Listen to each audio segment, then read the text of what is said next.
ചോദ്യങ്ങൾ ചോദിക്കാനുണ്ടെങ്കിൽ ആ ചോദ്യങ്ങൾക്കെല്ലാം മറുപടി പറയാൻ ഞാൻ തയ്യാറാണ് എന്ന് പറയുന്ന സംസ്ഥാന അധ്യക്ഷനെ കണ്ടു കഴിഞ്ഞതിന് ശേഷമാണ് ഈ പാർട്ടി യോഗത്തിലേക്ക് ഇന്നലെ വളരെ നീണ്ട പത്രസമ്മേളനം ഉച്ചയ്ക്ക് 12 മണിക്ക് നടത്തുന്നതും എല്ലാ ചോദ്യങ്ങൾ ചോദിക്കുന്നതും അതിന് സംസ്ഥാന അധ്യക്ഷൻ ഉത്തരം പറയുന്നതും ഞാൻ കണ്ടു. എൻ്റെ മനസ്സിലുള്ള ഒരു പോയിൻ്റ് എന്ന് പറയുന്നത്, പാർട്ടിയുടെ സംസ്ഥാന ഘടകം എന്ത് ജോലി എന്നെ ഏൽപ്പിച്ചിട്ടുണ്ടെങ്കിലും ആ ജോലി നാളിതുവരെ കൃത്യമായിട്ട് ഞാൻ ചെയ്തു തീർത്തിട്ടുണ്ട്. എനിക്ക് അഖിലേന്ത്യാ നേതൃത്വവും സംസ്ഥാന ഘടകവും ശോഭ എന്ത് ജോലി ചെയ്യണം എന്ന് അവർ തീരുമാനമെടുക്കാറുണ്ട്. ആ പണി വളരെ നല്ല രീതിയിൽ ചെയ്തു തീർത്തു എന്ന് ആത്മവിശ്വാസമുള്ള ഒരു സാധാരണക്കാരിയാണ് ഞാൻ. കൂടാതെ എൻ്റെ മനസ്സിൽ ഇപ്പോഴുള്ള ഒരു ചിന്തയെന്ന് പറയുന്നത് അടുത്ത തെരഞ്ഞെടുപ്പാണ്. കോൺഗ്രസിൻ്റെ UDFൻ്റെ ശ്രീമാൻ BD സതീശൻ്റെ ഒരു വെല്ലുവിളി ഭാരതീയ ജനതാ പാർട്ടി അതിശക്തമായിട്ട് ഏറ്റെടുക്കുകയാണ്. പാലക്കാട് മുനിസിപ്പാലിറ്റിയിൽ പന്തയം വയ്ക്കാം, ഒരൊറ്റ സീറ്റ് ഒരു മുനിസിപ്പൽ കൗൺസിലറെ UDFന് അധികമുണ്ടാക്കാൻ സാധിക്കുമോ? അത് വെല്ലുവിളിയായിട്ട് ഏറ്റെടുക്കാൻ ഭാരതീയ ജനതാ പാർട്ടി തയ്യാറാണ്. മറ്റൊന്നുകൂടി പറയാനുള്ളത്, എന്നെ സംബന്ധിച്ച് ഞാൻ അടിവരയിട്ടുകൊണ്ട് പറയുകയാണ്, അടുത്ത പഞ്ചായത്ത് മുനിസിപ്പൽ കോർപ്പറേഷൻ തെരഞ്ഞെടുപ്പിൽ മാധ്യമ സുഹൃത്തുക്കളുടെ മുന്നിലാണല്ലോ പറയുന്നത്, തിരുവനന്തപുരവും തൃശ്ശൂരും ഉൾപ്പെടെയുള്ള കോർപ്പറേഷനുകൾ ഞങ്ങൾ ഭരിക്കും. കൂടാതെ 50% വരുന്ന റിസർവേഷൻ എൻ്റെ സഹോദരിമാരായിട്ടുള്ള സ്ത്രീകൾ, അവരെ പോലെയുള്ള ആളുകളാണല്ലോ ശോഭാ സുരേന്ദ്രനെയൊക്കെ സൃഷ്ടിച്ചിട്ടുള്ളത്.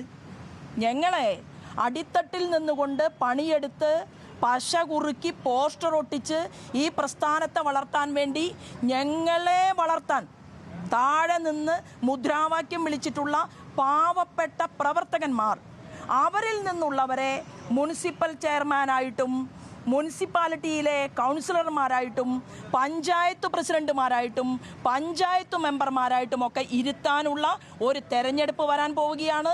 അതിന് 100% പ്രവർത്തിക്കാൻ പാർട്ടി സജ്ജമാണ് എന്നുള്ളതാണ്. ആ പണിയാണ് ഇനി വരാൻ പോകുന്നത്. ഇത് മാത്രമേ എൻ്റെ തലയ്ക്കകത്തുള്ളൂ.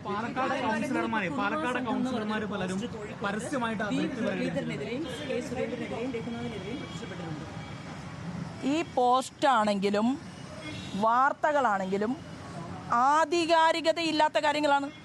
കാരണം പോസ്റ്റർ ഒട്ടിക്കാൻ അർദ്ധരാത്രിയിൽ പോസ്റ്റർ ഒട്ടിക്കാൻ ആർക്ക് വേണമെങ്കിലും സാധിക്കും. അപ്പോൾ അതിനെക്കുറിച്ചൊക്കെ ഇപ്പോൾ മാധ്യമ സുഹൃത്തുക്കൾ നിസ്സാരക്കാരെന്നല്ലല്ലോ.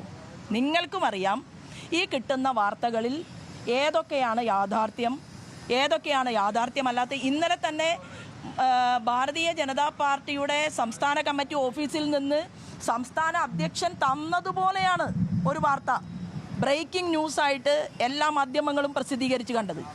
അതിനുശേഷം അദ്ദേഹം പത്രസമ്മേളനം നടത്തിയപ്പോൾ വ്യക്തിപരമായിട്ട് എൻ്റെ പേരെടുത്തുകൊണ്ട് ഏതോ ഒരു മാധ്യമം ചോദിക്കുകയുണ്ടായി.